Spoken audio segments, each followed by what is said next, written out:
اور علامہ صاحب کیا حال چال ہے؟ کس دن علامہ صاحب ال جانا جی؟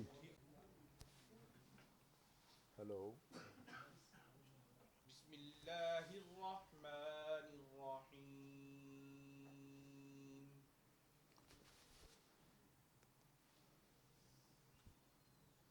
والآخرة خير وأبقى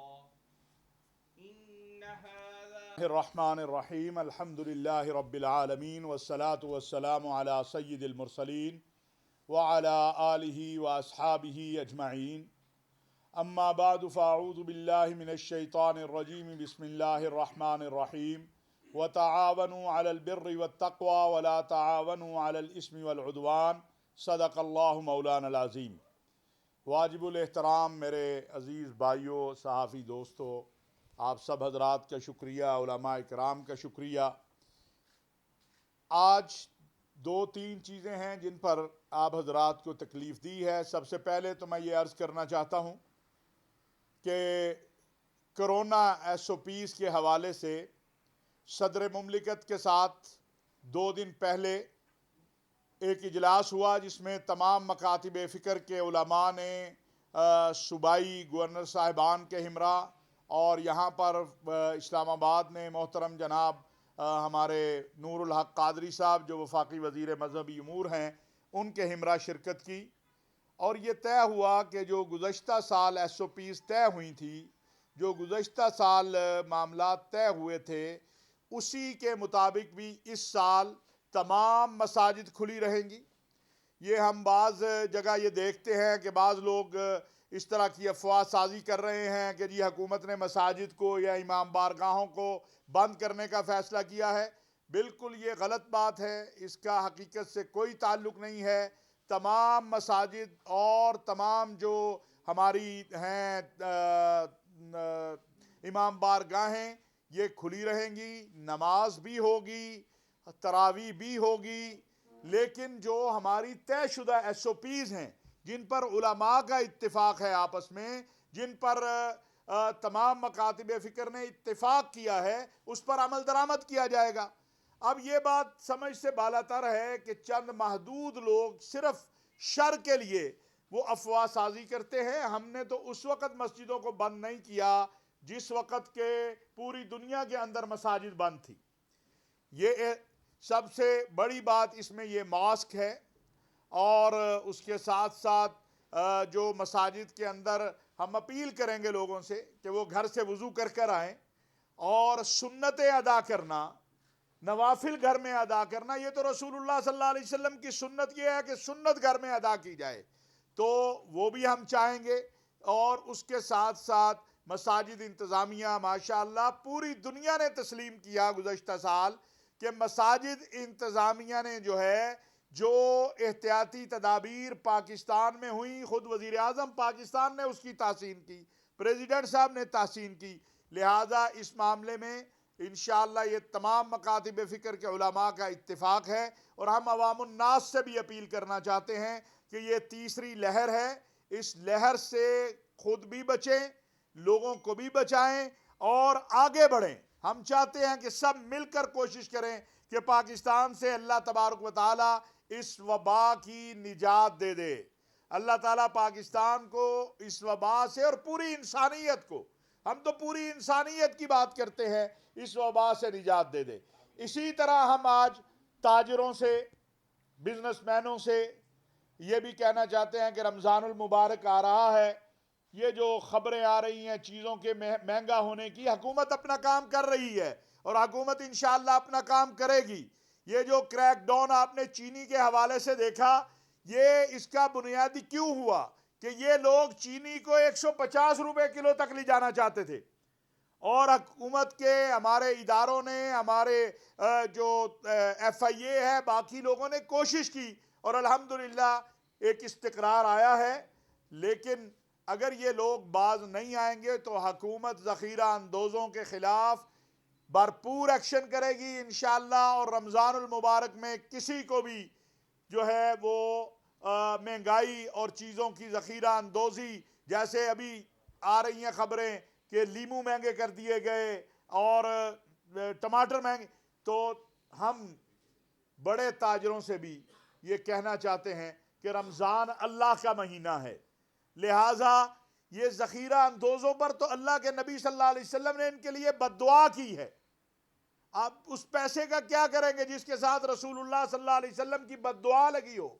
تو لہٰذا اس حوالے سے بھی ہماری گزارش ہے کہ خود تاجر تنظیمیں جو ہیں وہ آگے آئیں، آگے بڑھیں اور اپنے نفع کو 50% کم کر دیں، اپنے نفع کو 50% کم کر دیں۔ اسی طرح ایک جو وقف املاک ایکٹ کے حوالے سے ملک کے اندر ایک فضا پیدا کرنے کی کوشش کی جا رہی ہے، تو میں بڑا واضح کرنا چاہتا ہوں اس کے اوپر محترم جناب سپیکر ہمارے جو ہیں قومی اسمبلی اسد قیصر صاحب کے ساتھ علماء کی نشست ہوئی، اس کے اوپر کچھ چیزیں ترامیم جو ہیں وہ ان کے پاس آئی ہیں جو مفتی تقی عثمانی صاحب نے بھیجی ہیں، اور اس پر مسلسل کام ہو رہا ہے۔ کسی مسجد کو میں بطور ایک مسجد کے مدرسے کے چوکیدار کے آج کہنا چاہتا ہوں کہ عمران خان صاحب کی حکومت میں مسجد اور مدرسہ پہلے سے زیادہ محفوظ اور مضبوط ہوا ہے۔ ہم نہیں چاہتے کہ ہم ماضی کے پچھلے دور کی باتیں بتائیں، لیکن آج میرے محتمم کو کوئی آگے نہیں پوچھتا ہے کہ بتاؤ روز 3 بار پولیس مسجد مدرسے میں داخل نہیں ہوتی ہے۔ ہم مسجد اور مدرسے کے چوکیدار ہیں، ہم عقیدہ ختم نبوت و ناموس و رسالت کے چوکیدار ہیں، اور انشاءاللہ یہ کام ہم کریں گے۔ جس طرح میں نے عرض کیا ہے پہلے کہ ہم نے علماء کو اعتماد میں لیا اور علماء کے ساتھ مل کر یہ احتیاطی تدابیر جو ہیں ان کے اوپر اتفاق کیا، اسی طرح وقف املاک ایکٹ کے اوپر جو ہے حکومت علماء مشائخ کے ساتھ مل کر ان معاملات کی اصلاح کرے گی۔ جہاں قرآن و سنت کے خلاف کوئی چیز ہوگی، اسلامی نظریاتی کونسل سے بھی رہنمائی لی جائے گی، علماء سے بھی رہنمائی لی جائے گی۔ اور اس کو ایک تیسری بات، محترم عمران خان صاحب نے اپنی اس دن جو سوال و جواب کی نشست تھی اس میں کہا کہ فحاشی اور یعنی ایک بنیادی سبب ہے، بعض لوگوں نے اسے صرف عورتوں کی طرف منسوب کر دیا۔ اللہ کا قرآن مرد کے لیے بھی ہے اور عورت کے لیے بھی ہے۔ اگر کوئی مرد بے حیائی کرتا ہے، اگر کوئی مرد جو ہے فحاشی پھیلاتا ہے تو وہ بھی اتنا بڑا مجرم ہے۔ اسی لیے تو ہم کہتے ہیں کہ آؤ مل کر آگے بڑے، سخت سے سخت قوانین لائے۔ لیکن یہ ایک سوال اپنی جگہ ہے کہ آج ہر چیز کے اوپر جو ہے، آپ نے سائیکل بھی بیچنی ہے تو اس کے اوپر بھی اشتہار میں عورت کی تصویر آپ دیتے ہیں۔ فحاشی اور یعنی کیا کہیں پرائم منسٹر نے یہ کہا کہ یہ صرف اس کی ذمہ دار عورت ہے؟ انہوں نے ایک اجتماعی بات کی، اور اگر آپ ڈاٹا نکال لیں کہ جب سے یہ مادر پدر آزاد قسم کے اشتہار بازی شروع ہوئی ہے، ریپ کے واقعات زیادہ ہوئے ہیں کہ کم ہوئے ہیں، اور پہلے کیا ریشو تھی؟ تو فحاشی خواہ مرد پھیلائے یا عورت پھیلائے، جہاں عورتوں کو حجاب سے نکلنے کا اللہ نے کہا ہے وہاں مردوں کو بھی کہا اپنی نگاہیں نیچی رکھیں۔ تو ہر چیز کو ایک چھوٹا سا طبقہ جو ہے وہ کوشش کرتا ہے کہ کسی نہ کسی طریقے سے اس کو خراب کیا جائے، اور میں سمجھتا ہوں کہ وفاقی وزارت اطلاعات اور علماء اور ہمارے جو ایڈورٹائزمنٹ کے ادارے ہیں ان کو مل کر ایسے اشتہارات اور ایسی چیزوں کی ترویج کی کوشش کرنی چاہیے جو معاشرے کی اصلاح کا سبب ہوں۔ کیا یہ بات کہنی کہ فحاشی اور یعنی کی وجہ سے ریپ کے واقعات زیادہ ہوئے ہیں یہ کوئی جرم ہے؟ وزیر اعظم نے درست صفت نشاندہی کی ہے، لیکن اس کا ایک حصہ کاٹ لیا جائے، یہ کہا جائے کہ قرآن میں ہے لا تقربوا الصلاۃ، نماز کے قریب نہ جاؤ، اگلی بات نہ بتائی جائے کیا کیوں نہ جاؤ؟ تو یہ میں سمجھتا ہوں کہ یہ بات بھی درست نہیں ہے۔ ہمیں معاشرے کی اصلاح کے لیے یہ چھوٹی چھوٹی بچیاں جو ریپ ہوتی ہیں، جو زیادتیاں ہوتی ہیں، اگر ہم تو چاہتے ہیں کہ اس میں بطور پاکستان علماء کونسل کے چیئرمین کے اور تمام علماء یہ چاہتے ہیں کہ آپ ان کو سزائیں دیں چوکوں چوراہوں میں۔ انسانی حق اس کا تو ہے کہ جو ریپ کرتا ہے، جو ایک 7 سال کی بچی سے زیادتی کرتا ہے، اس کے تو انسانی حق آپ کو یاد آتا ہے، اس معصوم 7 سال کی بچی کا انسانی حق آپ کو کیوں نہیں یاد آتا ہے؟ اس کے اوپر کیوں نہیں آپ بولتے ہیں؟ تو یہ میں عرض کرنا چاہتا ہوں کہ خدا کا واسطہ اگر کوئی بات اچھی ہو تو اسے بہتر انداز میں ہمیں آگے لے جانا چاہیے۔ اور پچھلے چند دنوں میں جو ڈیولپمنٹ ہوئی اس میں وزیر اعظم پاکستان محترم عمران خان صاحب کی بحرین کے وزیر اعظم ولی عہد سے بات ہوئی ہے. انہوں نے خان صاحب کو پاکستان کے دورے کی دعوت دی، بحرین کے دورے کی دعوت دی ہے. خان صاحب نے انہیں پاکستان کے دورے کی دعوت دی ہے. سعودی عرب کے ولی عہد امیر محمد بن سلمان کی خان صاحب سے بات ہوئی ہے اور انہوں نے سعودی عرب کے دورے کی دعوت دی ہے. کویت نے خان صاحب کو کویت کے دورے کی دعوت دی ہے امیر کویت اور وزیر اعظم کی طرف سے، اور انشاءاللہ بہت جلد خان صاحب جو ہے وہ سعودی عرب جائیں گے. اسی طرح میں سمجھتا ہوں اگرچہ یہ مشرق وسطیٰ کے اس سے، لیکن روس کے وزیر خارجہ کل تشریف لائے ہیں. یہ پاکستان کی ایک آزاد خارجہ پالیسی کی بڑی واضح کامیابی جو ہے اور ہماری سمت کی واضح نشاندہی کر رہی ہے. کل عراق میں جو دفاعی نمائش تھی اس میں ماشاءاللہ آپ دیکھیں کہ کس طرح وہاں کے لوگوں نے پاکستان کا جو سٹال تھا وہاں پر، تو ہم آگے بڑھ رہے ہیں. انشاءاللہ رمضان المبارک میں نہ مساجد بند ہوں گی، نہ تراویح پر کوئی پابندی ہے. ایک گزارش ہے، ایک عرض ہے کہ جن چیزوں پہ علماء نے اتفاق کیا ہے ان چیزوں کے اوپر آگے بڑھا جائے. جن ایس او پیز پر، یعنی وضو اگر گھر سے کر کے آتے ہیں تو آپ کو یہ ثواب ہے، اپنے گھر میں نوافل اور سنتیں ادا کر لیں. آپ مسجد میں جو نشان لگائے گئے ہیں انہی نشانوں کے مطابق. اور میں یہ عرض کرنا چاہتا ہوں کہ جن لوگوں نے اتفاق کیا پچھلے سال، وہ کوئی چھوٹے علماء نہیں ہیں، اور حرم میں ایسے نماز ہو رہی ہے. مجمع الفقہ الاسلامی جو OIC کا مشترکہ فتوے کا فورم ہے 56-57 اسلامی ممالک کا، اس نے بھی یہ، تو اس میں کوئی عیب کی بات نہیں ہے. ہم مسجد کو، مدرسے کو خود مختار آزاد دیکھنا چاہتے ہیں. جو معاہدہ مدارس کی تنظیموں کے ساتھ وزارت تعلیم کا ہوا ہے اس میں بھی یہ بات بڑی واضح ہے کہ مدرسے کی جو دینی تعلیم ہے اس میں کوئی مداخلت نہیں کی جائے گی. اور دنیاوی تعلیم کے حوالے سے FA تک کا معاہدہ جس کے اوپر مفتی تقی صاحب کے سائن ہیں، مفتی منیب الرحمان صاحب کے سائن ہیں، اور حافظ ریاض حسین صاحب کے سائن ہیں، ساجد میر صاحب کے لوگوں کے سائن ہیں. تو یہ ایک، جب کوئی چیز نہیں ملتی ہے، جب دیکھا کہ سیاسی میدان میں مقابلہ نہیں ہو سکتا ہے، تو پھر عقیدہ ختم نبوت اور ناموس رسالت، مسجد مدرسہ، میں تیار ہوں کوئی بھی شخص آ کے ٹی وی پہ بیٹھ جائے، مناظرے کے لیے تیار ہوں کہ موجودہ دور میں مسجد اور مدرسے کی توقیر، عزت، عظمت، اللہ تعالیٰ نے ایک تو مسجد کی عزت عظمت خود بنائی ہے، لیکن موجودہ دور میں ماضی کے دور سے زیادہ سہولتیں بھی مہیا کی گئی ہیں، تحفظ بھی زیادہ دیا گیا ہے، اور انشاءاللہ آگے بھی ایسا ہوگا. آپ حضرات کوئی سوال کرنا چاہیں؟ راما صاحب، ہم نے دیکھا کہ مولانا فضل الرحمان یہ عمران خان صاحب کا نام لیتے ہوئے کہتے ہیں کہ ختم نبوت کے حوالے سے یہ حکومت قانون سازی کر رہی ہے اور یہ اسرائیلی ایجنٹ ہیں. تو اس طرح کے الزامات، میں یہ بات عرض کرنا چاہتا ہوں کہ کسی مسلمان پہ یہ الزام لگانا کہ وہ معاذ اللہ آقا علیہ السلام کی ختم نبوت کا غدار ہے، یا وہ پاکستان کے آئین اور قانون سے، مولانا صاحب ان کے بارے میں کیا رائے دیں گے جنہوں نے پاکستان کے آئین کے ساتھ غداری کرتے ہوئے رات کی تاریکی اور دن کے اجالے میں ختم نبوت کے قانون کے حوالے سے کچھ جو ہے چوری کی تھی؟ ان کے بارے میں مولانا کے تو لوگوں نے اس میں ووٹ دیا ہوا ہے. عمران خان نے عقیدہ ختم نبوت اور ناموس رسالت اقوام متحدہ میں تاریخ میں جو تقریر ہے وہ پہلی بار ہوئی ہے جو ناموس رسالت کا مقدمہ لڑا ہے. جو اسلامک فوبیا پہ ہم نے تمام اسلامی ممالک کو OIC میں ہماری قرارداد پر سارے متفق ہوئے. تو میں سمجھتا ہوں کہ الزام لگانے والوں کو سیاسی میدان میں آپ آئیں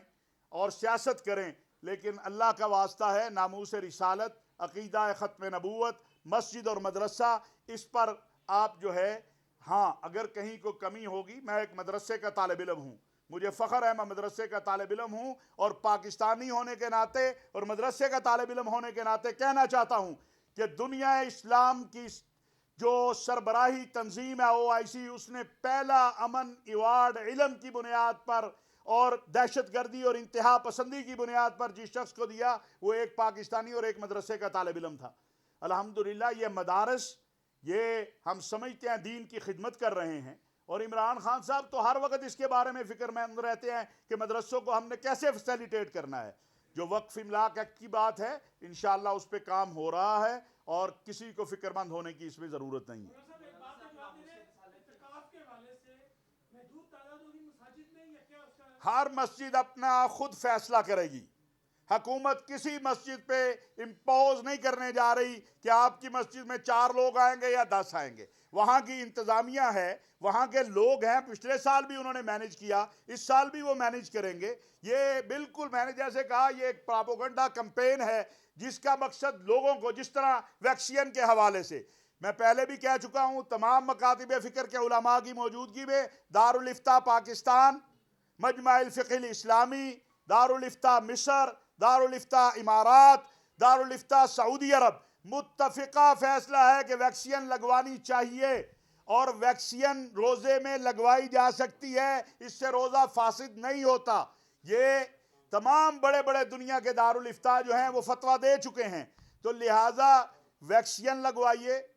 احتیاط کیجئے اور اللہ رب العزت کی طرف رجوع کیجئے، وہ خالق و مالک ہی ہمیں اس وبا سے نجات دے سکتا ہے۔ مولانا صاحب 20 اپریل کو ایک مذہبی جماعت ہے وہ ریلی نکالنے جا رہی ہے، حکومت کو ڈیڈ لائن دی تھی انہوں نے، اس پہ آپ کی کوئی بات چل رہی ہے ان کے ساتھ؟ میں سمجھتا ہوں کہ جو ان کے ساتھ رابطے میں ہیں، جو سلسلہ ہو رہا ہے، اس کو پیر نور الحق قادری صاحب دیکھ رہے ہیں، انشاءاللہ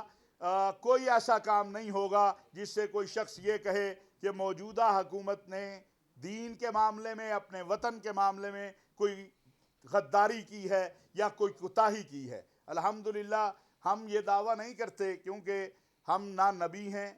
نہ صحابی ہیں، نہ اہل بیت میں سے ہیں، ہم تو گناہگار لوگ ہیں، لیکن ہمارے پاس اگر کوئی اساس ہے تو وہ اللہ کی توحید، رسول اللہ صلی اللہ علیہ وسلم کی رسالت و ختم نبوت اور اصحاب رسول و اہل بیت کی محبت ہے، وہ ہم سے کوئی نہیں چھین سکتا ہے، اور اس طرح کے فتووں سے نہ چھینی جا سکتی ہے۔ انشاءاللہ ہم نے پہلے بھی چوکیدارہ کیا ہے، سب سے سخت موقف ان خاکوں کے اوپر اسلامک فوبیا میں کس ملک کا ہے؟ وہ پاکستان ہے، جس کا پرائم منسٹر روز اس پہ بات کرتا ہے۔ تو وہ دنیا کو معلوم ہے کہ ہم کیا کر رہے ہیں۔ آج دنیا اسلام کے پاکستان کے لیے دروازے کھلے ہیں، پاکستان کے ان کے لیے دروازے کھلے ہیں۔ آخر کوئی تو وجہ ہے کہ پورا عالم اسلام پاکستان کی طرف متوجہ ہے، اور پاکستان عالم اسلام کی طرف متوجہ ہے، اور آپ کو پتہ چلتا ہے کبھی کہ 16 سال بعد کویت کے ساتھ اس لیول پہ بات ہو رہی ہے، مصر کے ساتھ 10 سال بعد، ابھی روس کے وزیر خارجہ آئے، ایک بڑی طاقت ہے دنیا کی روس، ابھی 9 سال کے بعد۔ تو یہ ایک کامیابی نہیں ہے تو اور کیا ہے؟ کامیابی کس کو کہا جاتا ہے؟ ایک آزاد خود مختار خارجہ پالیسی کی کامیابی یہی ہے کہ ہم اپنے دوستوں کے قریب ہوں اور ہمارے دوست ہمارے قریب ہوں۔ مولانا صاحب یہ فرما دیجیے کہ حکومت نے یکساں نصاب کا فیصلہ کیا ہے، اور اس میں اقلیتی برادری کی کوئی تحفظات ہے، قومی نصاب کونسل میں وہ معاملہ پینڈنگ پڑا ہوا ہے، تو اس کو کس طرح دور کریں گے؟ اور دوسرا ایک جو جماعت ہے جس نے 20 اپریل کی ڈیڈ لائن دی ہوئی ہے، آپ سمجھتے ہیں کہ فرانس کے سفیر کا نکالنے کا فیصلہ درست ہوگا؟ دیکھیے بات یہ ہے کہ جس انداز سے میں نے اس کا جواب پہلے دے دیا، جو دوسری بات ہے، جو پاکستان میں رہنے والی ہماری اقلیتیں ہیں وہ ہمارے لیے بہت محترم ہیں، وہ اسی طرح کی پاکستانی ہیں جس طرح کے ہم پاکستانی ہیں،